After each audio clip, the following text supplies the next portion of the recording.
Nossa missão, portanto, é projetar fora para tentar resolver isso, sem juízo, sem julgamento. Já o próprio Isaac Newton, que montou essa física que a gente conhece, a lei da gravidade e eletromagnetismo, já dizia isso. Ele mesmo dizia que isso tudo tem que ter sido feito por um ser que pode tudo, que sabe tudo. E ele dizia, isto fica sendo a minha última e mais elevada descoberta. E veja que o próprio Newton, que criou as leis da separação, acreditava que tudo isso tinha que ter sido feito por um ser que pode tudo. Já o Planck, que é o pai da física quântica, né? O Planck chama-se física quântica. Não sei se alguém sabe por que se chama quântico. Sabem? É porque ele deu o nome de quanta a um pacote de energia. Ele descobriu... o Planck queria saber por que um objeto muda de cor quando é aquecido. Por que o objeto muda de cor? E as leis do Newton não eram suficientes para explicar. Então ele começou a desenvolver outras formas de entender isso. E descobriu que a órbita do elétron mudava. O elétron saltava de órbita e cada órbita corresponde a uma nota musical, a uma cor. Cada nota musical corresponde a uma cor. E quando o elétron salta de órbita, ele muda de nota musical e muda de cor. Então ele deu o nome de quanta a pacotes de energia. E o Max Planck, que foi o pai, prêmio Nobel de Física em 1918, quando ele pegou a estatueta, ele disse, não existe a matéria como tal. Toda matéria existe por uma força que traz ao átomo a agregação que o mantém. Por trás dessa força, devemos imaginar que existe uma mente consciente e inteligente. Esta mente é a matriz de toda a matéria. Esta mente é a matriz de toda a matéria. É a mente que faz a matéria, não é a matéria que faz a mente. Então veja que mesmo o Newton já acreditava num ser que organizou tudo. E o Planck então coloca isso de forma taxativa, dizendo que tem que ter uma inteligência por trás de tudo. E essa inteligência não é matéria.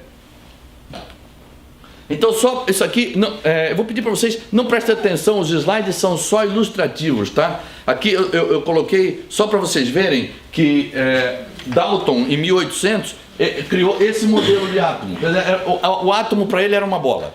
E obviamente que em 1904 isso já mudou, já havia cargas, né? O Thomson disse que era positivo com negativo, já era polar, né? O átomo. Depois Rutherford bolou esse tipo de átomo com essas órbitas assim, que o Bohr já disse para ele que não era assim, que não era tipo sistema solar em miniatura, que existiam outras órbitas, e no final tudo isso caiu. Hoje a gente sabe que o átomo não é nada disso. O átomo é isso, né? Hoje a gente sabe que o átomo é uma nuvem de probabilidade. Não está, o elétron não está em lugar nenhum. Essa experiência, eu já projetei esse filminho algumas vezes. Quem aqui já viu esse filminho? Muito bem. Então eu vou fazer o seguinte.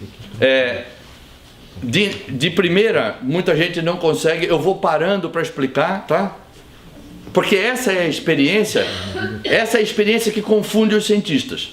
E isso foi feito por um médico chamado Thomas Young, 200 anos atrás. 200 anos atrás. Foi aqui que a coisa começou. Foi aqui que a porca torceu o rabo. Por quê? Porque o cara descobriu que tudo era possibilidade. Que os elétrons se transformavam de onda em partícula. Isso ficou conhecido como a dualidade onda-partícula. Então, quando é que é onda e quando é que é partícula? Porque nós estamos materializados, então não é onda. Nós não estamos em forma ondulatória, nós estamos em forma corpuscular. Mas como é que precipitou da forma ondulatória para a forma corpuscular? É isso que nós vamos ver. É o ato de observar. É o ato de observar que faz com que precipite a função ondulatória e materialize a experiência. Então eu vou devagar aqui com um filminho. E você, quem mais não entendeu? Mais ou menos. Então, vamos resumir de forma que todos entendam. Eles projetavam elétrons por uma fenda. Impactava na parede de trás uma linha. Quando por isso que se chama fenda dupla. Porque quando abriram a segunda fenda, lá atrás fizeram duas marcas. Muito bem, isso estava tranquilo, até aí nada demais. O que aconteceu é que quando deixaram de olhar para a experiência, na parede de trás começaram a aparecer várias linhas, e não duas como se esperava. Começou a aparecer um modelo igual das ondas. As ondas, quando passam por duas fendas, elas criam duas ondas e começam a interferir. As ondas começam a interferir entre si e criam um modelo de interferência de ondas. Então, como é que coisas sólidas podem passar? Se eu estou atirando uma bola, como é que ela pode interferir? Ela tem que passar pelas duas fendas para poder interferir. Mas se eu estou atirando só uma, ela tem que passar ou por aqui ou por aqui. Mas está acontecendo que eu estou atirando uma coisa só e está passando pelas duas fendas. Para passar pelas duas fendas não pode ser matéria. Tem que ser onda. Entendeu? Agora, e o que é que mudou entre as duas linhas na parede de trás e o padrão de interferência? O ato de observar. Quando tem alguém olhando, duas linhas. Quando não tem ninguém olhando, padrão de interferência. E isso deu um nó na cabeça dos físicos. E dá nó até hoje, hein? Hoje já existem outras experiências. Eles foram muito mais além do que isso. Aliás, bom, aqui é só o camarada aí, nosso amigo que bolou isso 200 anos atrás. Aqui está o padrão de interferência, né? Quando passa por uma... Aqui, para causar padrão de interferência, tem que passar pelas duas. Aqui, tem um vídeo no YouTube, se alguém quiser fotografar isso aqui, pode fotografar, tá? Porque esse videozinho aqui explica muito detalhadamente, tá? Alguém quer fotografar isso aqui? Porque esse videozinho aqui vai explicar com muito mais detalhes isso, ok? Muito bem. E esse camarada, John Wheeler, também, esse aqui é um ganhador de uma porção de prêmios. O que esse cara fez? Esse cara disse, bom, então vamos enganar o elétron. Ao invés de colocar, porque eles colocaram um aparelho para medir aqui, para saber por qual fenda o elétron passava. Então colocaram uma câmera aqui. O John Wheeler falou, bom, vamos fazer o seguinte, se o elétron, porque o que eles conseguiram concluir com isso é que o elétron tem consciência. Os elétrons têm consciência de se estão sendo observados ou não. Então o Wheeler tentou enganar o elétron e não enganou. E o Wheeler então disse que o universo é participativo, nosso papel é um ponto crucial na manifestação do mundo que nós vemos. O que ele quer dizer? O universo participativo quer dizer que o meu olhar interfere com o universo e nós nos eximimos dessa responsabilidade, daquilo que eu estou projetando quando vejo. Acho que o universo está aí e que eu não tenho absolutamente nada a ver com isso. Eu acho que um terrorista soltou uma bomba lá em Paris e matou 50 pessoas e eu acho que eu não tenho nada a ver com isso. E nesse momento vocês devem estar pensando assim, e eu não tenho mesmo. Pois não, temos porque esse terrorista que solta uma bomba lá, ele só é a demonstração do terrorista que eu tenho dentro de mim. E eu produzo terrorismo todos os dias. Como eu mentalmente sou um produtor de terrorismo, obviamente que o produto do meu caos mental, do terrorista que eu tenho dentro de mim, tem que se manifestar na realidade. De alguma maneira se manifesta na realidade. E vocês poderiam se perguntar assim, mas como é que eu sou um terrorista? Não é? A gente faz terrorismo de manhã, quando a gente acorda e olha no espelho. Começa assim. Verdadeiros terroristas olhando para o espelho de manhã. Que essa ruga não devia estar aqui, que esse cabelo branco não devia estar aqui, olha a cara de não sei o que eu estou, olha essas olheiras, olha... Vocês acham que isso é o quê?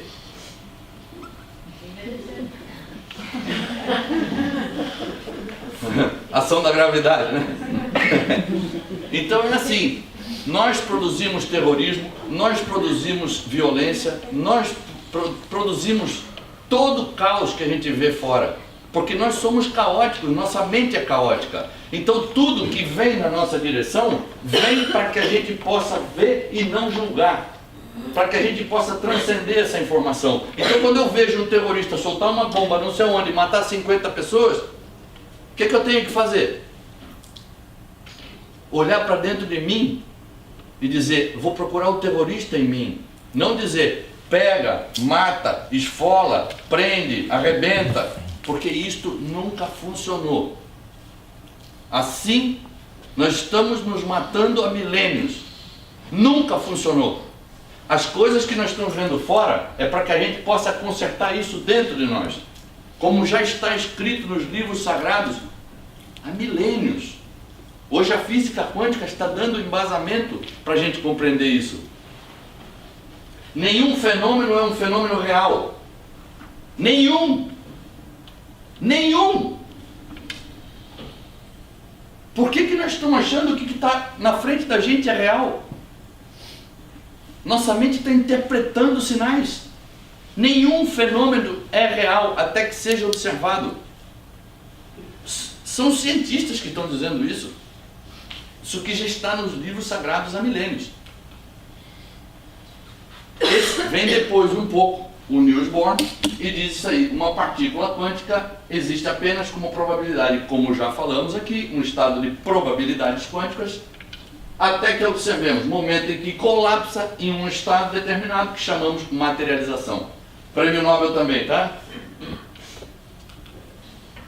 E 2 anos depois veio o Heisenberg, que criou o princípio da incerteza. Está aqui a dualidade onda-partícula, tá? A partícula olhando no espelho e se vendo como onda. E ele dizia, o que eu creio é em uma fonte de inteligência consciente e que dela vem tudo. Cientista, hein? Você também é prêmio Nobel. Bom, só para que vocês tenham, para se atualizar, isso é um chip quântico, tá? Os computadores quânticos estão sendo vendidos desde 2011. É claro que em pequena escala, só para algumas empresas. Os computadores quânticos vão ganhar o mundo em algum momento, vão ganhar o mundo, mas já é uma realidade. E agora, Ramon, por favor, eu vou, para que a gente tenha uma ideia, 30% do PIB norte-americano hoje é baseado em física quântica, tá? 30% do PIB. Então veja, o que a física quântica é parte do nosso dia a dia e nós não damos a menor pelota para isso. Para nós o mundo é newtoniano. Eu estou aqui, vocês estão aí, eu não interfiro com vocês, vocês não interferem comigo e nós estamos separados. E nós vamos ver que isso não é real. Isso é um pequeno exemplo do mundo quântico, tá? Mundo quântico. Não existe separação de nada com nada. Nós não estamos separados entre nós e não estamos separados dos astros, dos sóis, das estrelas, dos planetas, dos objetos. Não há separação. Não há separação de nada com nada. Nós não somos mente física, nós somos mente divina. Esse camarada é um anestesista, é professor da Universidade do Arizona e ele tem um site que vale a pena visitar. Ele diz, a consciência é um processo quântico. E eu já tinha lido isso em algum lugar e esse camarada fala a mesma coisa, o Stuart. Ele diz que aqui, na fenda sináptica, existem, imaginem quantas fendas sinápticas, quantas conexões neurológicas nós temos no nosso cérebro. Ele diz, e outros autores também, que aqui, entre um neurônio e outro, tem toda a informação do universo. E vai colapsar a informação de acordo com a minha crença. A informação que vai passar depende da minha crença. Mas toda a informação do campo quântico está em cada fenda sináptica. Vale a pena visitar também esse site aqui, quem quiser fotografar, tá? Vale a pena. É um anestesista, Stuart Hanover. Bom, então nós não estamos conscientes de que a nossa forma de perceber o mundo determina os acontecimentos percebidos. Nós não estamos conscientes disso. Por isso interpretamos o mundo dessa maneira. Porque não estamos conscientes. Ninguém ensinou. Então, se aceitarmos essas premissas anteriores, tudo isso nos leva a mudar a forma como nós interagimos com o mundo. Se nós aceitarmos, ninguém é obrigado a aceitar. Nosso estado emocional é que determina tudo isso. A forma como nós vemos o mundo é determinada pelo nosso estado emocional. É isso que determina o que é que vai materializar na nossa experiência. Como é que eu vou precipitar a função de onda para materializar a minha experiência? É através do meu estado emocional. As emoções são 5: alegria, tristeza, medo, raiva e asco. Essas emoções são dos mamíferos, não são próprias dos humanos. Essas emoções são que dominam o nosso estado do ser. E o nosso estado de ser é o que determina o que é que nós vamos precipitar como materialização no nosso mundo. Então, o John Bell também, que é outro físico quântico, né, da Queen's University of Belfast, esse cara foi o que bolou o princípio da não localidade. Então ele diz que o universo é não local, como a gente já viu anteriormente que o elétron não está em lugar nenhum, é onda de probabilidade. Por isso o universo não está em lugar nenhum. Esse universo é holográfico. Ele só existe materialmente. O mundo material que a gente conhece porque existe um ser que observa esse universo. Se não houvesse seres observando o universo, não precipitaria função de onda e não haveria esse universo. Por que um universo tão lindo, tão cheio de planetas, estrelas, quasares e pulsares, sem ninguém para observar? Parece nonsense, né? Então, o princípio da não localidade é um conceito, segundo a Science dele, tá? Essa revista, também, se quiser fotografar, pode fotografar, entrar no site, tá? Segundo essa revista científica, a não localidade é um conceito que destrói o materialismo. Na verdade, o materialismo nunca foi provado, né? Não existe prova de que o materialismo existe. Nós entendemos a vida e o mundo como sendo materiais, mas isso não pode ser provado. A matéria nunca foi provada em nenhuma universidade do mundo. Nós acreditamos que o mundo é material e vivemos o mundo material, mas não porque ele seja material, é porque a gente acredita que ele seja material, por isso é que ele é. Então, a não localidade significa que a realidade não se limita ao espaço-tempo. E isso desmonta toda a filosofia moderna, desde Kant até aqui. Colocam em xeque todo o materialismo. E aí, por analogia, se o nosso cérebro é composto de elétrons, então ele também está sujeito às mesmas leis quânticas. Nosso cérebro também é quântico, está sujeito às leis das partículas quânticas. O mundo microscópico é muito estranho, né? O mundo quântico realmente não está determinado pelas leis da física de Newton. É um mundo muito estranho, mas o nosso cérebro, por ser feito de elétrons, também está sujeito às mesmas leis quânticas. E, portanto, segundo essa revista, o materialismo está morto.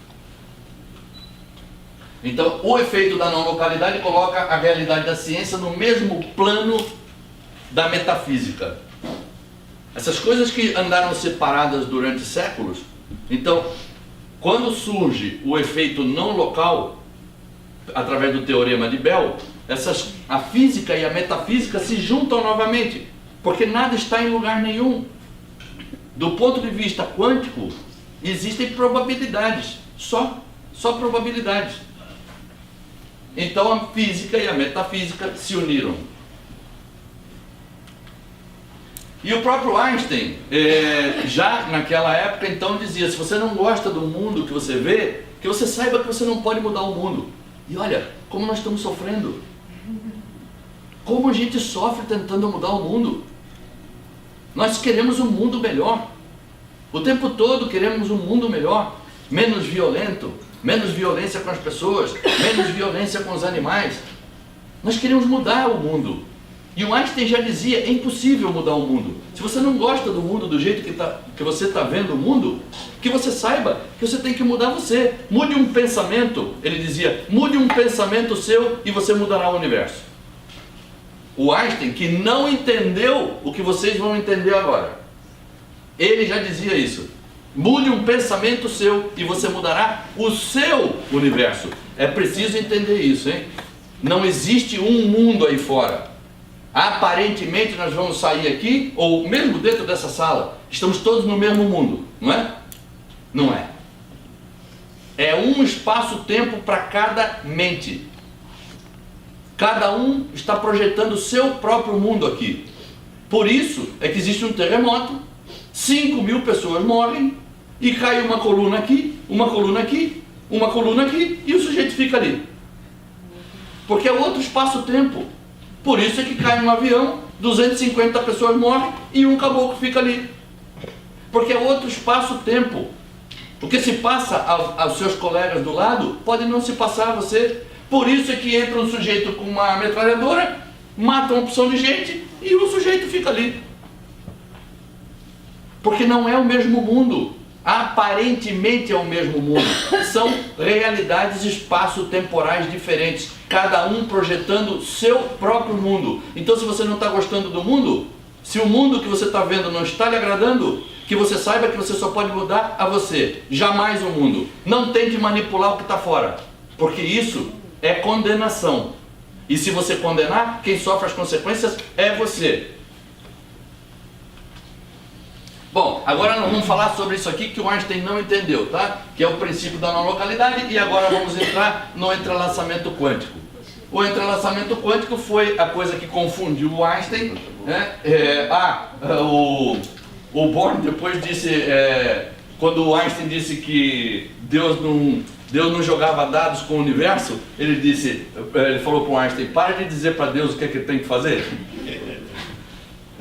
Na atualidade, inclusive os físicos mais conservadores aceitam que a não localidade como uma estranha característica da realidade subatômica. Vale a pena visitar esse site aqui também, tá?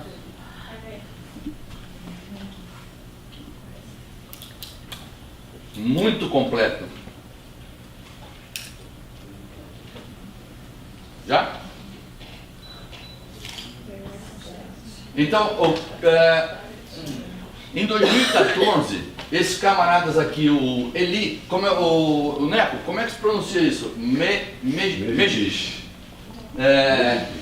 H. Heisenberg, da Universidade Hebraica de Jerusalém. O que esses caras conseguiram através do entrelaçamento quântico foi mudar um evento. Eles do presente mudaram um evento do passado.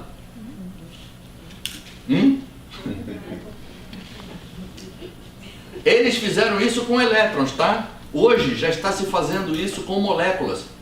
Moléculas são gigantescas perto de elétrons. Tá? O átomo já é gigante perto do elétron, imagine uma molécula. Hoje eles conseguem mudar eventos moleculares do passado no presente. E isso o Einstein não entendeu, hein? Então, como é que eles sabem que isso acontece? Porque você aplica os elétrons têm um spin. O spin é uma rotação. Quando você aplica uma força no elétron entrelaçado, o outro elétron muda o spin imediatamente. Gira ao contrário, quer dizer, você força um a girar numa posição, o outro vai girar na outra posição imediatamente, sem atraso. A façanha foi publicada nessa revista aqui, e já tem tempo, hein? Foi 2014 até hoje, os meios de comunicação não tocam nisso. É bom que vocês saibam que nós não estamos aqui para condenar os meios de comunicação. Tá? Se a sociedade ainda não sabe dessas coisas, é porque ainda não é para saber. Porque o universo é perfeito. Não existe acaso e tudo é perfeito. dentro de todas as imperfeições terrestres, existe uma perfeição divina. Essa perfeição divina abarca todas as imperfeições terrestres. Porque quem considera imperfeito é a mente humana. Para a mente divina, tudo é perfeito, tudo é experiência. A mente divina é amor, não é capaz de condenar. Só o ser humano é capaz de condenar. O amor não condena ninguém, o amor não condena nada. Ah, mas aquele sujeito pobre está fazendo mal, aquele pobrezinho daquele gato. E daí? E a alma do gato não sabia que ia passar por aquilo? E Deus está julgando? Porque se eu acho que o sujeito é ruim porque está maltratando o gato, eu estou sendo ruim com aquele sujeito, que é meu irmão. Isso é difícil de entender. Que eu estou sendo tão mal ao julgar o meu semelhante quanto aquele sujeito está sendo com o gato.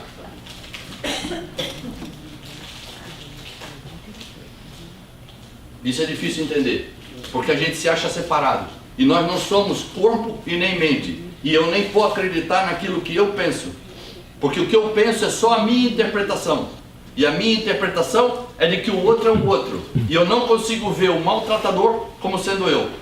Portanto, eu nunca vou corrigir. Eu não vou ser capaz de corrigir o maltratador em mim, porque eu estou vendo o maltratador no outro e estou condenando.